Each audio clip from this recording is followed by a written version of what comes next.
I've been working with wood since I was about 16 years old, and in fact one of my first projects was a guitar that I made at school.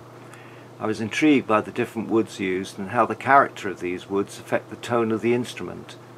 For instance, a guitar using mahogany for the back and sides has a more mellow sound than one made of rosewood. Of course, many of these woods are endangered species today. Now I'm going to show a few of the timbers that I've been using in my designs over the past 4 decades or so. I predominantly use native timbers, so let's take a walk through the woods. English oak is a favourite, and here are some benches I made for the Roman baths in Bath. Oak is the longest surviving timber in Britain, and the age of oak spans several centuries in the Middle Ages. There are numerous variations of oak, such as Broun oak, which I've used here in this coopered construction. Cankered or bur oak is highly decorative, and here's a turned dish I've made.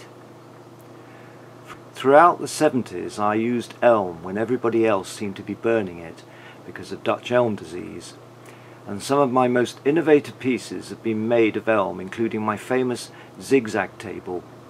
Wow! To think of the work that I put into that piece for a major exhibition in 1978.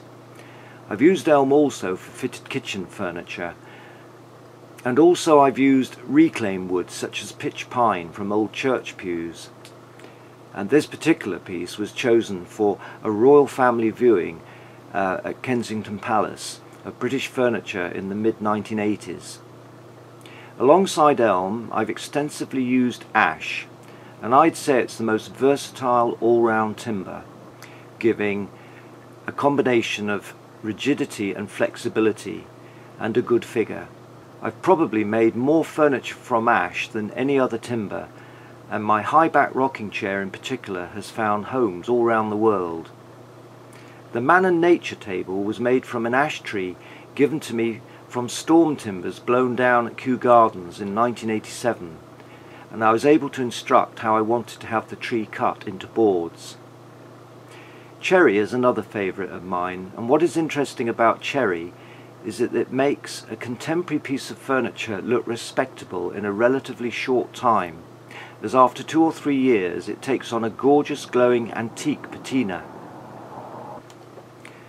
Over the past decade or so I've favoured maple, a timber used traditionally for squash courts and dance floors.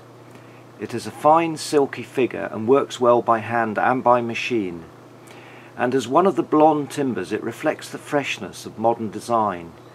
You know, it's taken centuries to wean the British off mahogany. Sycamore is similar to maple, and here's a table I recently made from an offcut from Western Burt Arboretum near where I live. Well, of course, the most usable, all-round, practical, versatile timber is pine, good old knotty pine, and whereas it is looked down upon for fine furniture making, I have to say I've used it a lot for prototypes and indeed for my own furniture, well, some of it. Well, you know, there was a rumour that Thomas Chippendale couldn't afford to live with his own furniture.